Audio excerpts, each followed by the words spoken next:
आओ बच्चों, आओ बच्चों, सुन लो एक कहानी।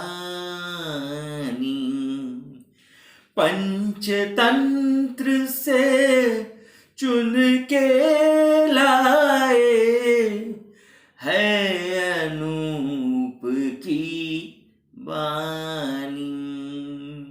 तो बच्चों, आज की कहानी का नाम है चार विद्वान। इसकी मूल कथा का नाम है चार ब्राह्मण।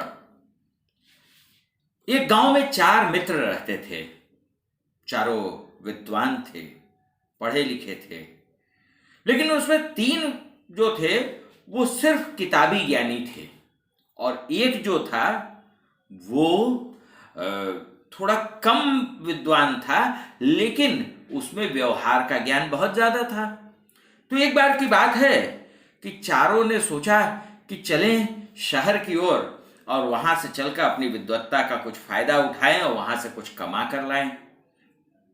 विद्वान तो थे ही चारों। चारों ने तय किया और एक साथ चल पड़े। यूं कहना चाहिए कि उसमें से तीन जो विद्वान थे वो बिल्कुल व्यवहारिकता के नाम पर जीरो थे। तो रास्ते में चलते चलते चलते चलते उन्हें एक जंगल मिला। जंगल में एक जगह बहुत ढेर सारी हड्डियां बिखरी हुई थी। अब विद्वान थे वो, तो इस बात पर बहस होने लगी कि किस तरीके की हड्डियां हैं, कैसी हैं। तो उसमें एक विद्वान जो था वो थोड़ा सा इस तरीके का था कि जिसे कि वो हड्डियों को जोड़ने आता था। तो उसने कहा कि ठीक है, मैं तो विज्ञान का भी विद्वान हूँ, तो इसलिए मैं इसको जोड़ देता हूँ हड्डियों को, तब तुम्हें समझ में आ जाएगा। उसने फटाफट फटाफट सारी हड्डियां जोड़ डाली तो वो एक शेर का कंकाल था। शेर का कंकाल था, शेर उसमें बन गया।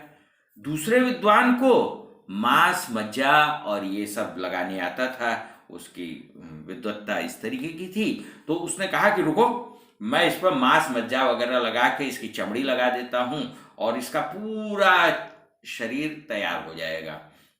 उसने अपनी विद्वत्ता दिखाई, उसने पूरा का पूरा उस शेर के मांस मज्जे के साथ उसको तैयार कर दिया।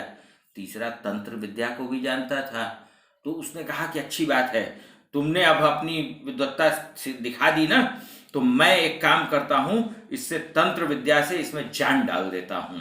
चौथे ने उसे बहुत जोर जोर से रोका कि अरे अरे, ये मत क्या कर रहे हो, तुम शेर को जगा रहे हो, शेर जगेगा तो हम सबको खा जाएगा। लेकिन उसके ऊपर तो अपने बुद्धिमानी का जोश चढ़ा हुआ था।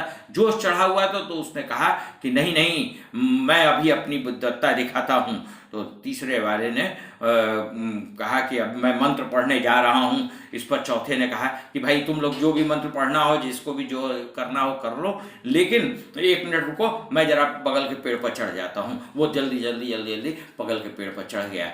उसे मालूम था कि अब शेर उठेगा तो क्या करेगा। बस उसने जैसे ही मंत्र पढ़ा, मंत्र जैसे ही उस पर असर किया शेर की शरीर पर, शेर जाग उठा। काफी दिनों से वो भूखा था। उसने तीनों विद्वान लोगों को पकड़ के खा लिया। चौथा वहां पर बेचारा पेड़ पर चढ़ा हुआ था, वो अपनी आंख से सबको बर्बाद होते हुए देख रहा था। तो बच्चों, कहानी तो बस इतनी सी थी। कहानी की सीख केवल किताबी ज्ञान नहीं जरूरी है, व्यवहार का ज्ञान भी अपने अंदर होना चाहिए। और ये व्यवहार का ज्ञान आपको समाज से मिलता है, अपने मित्रों से मिलता है, अपने बुजुर्गों से मिलता है।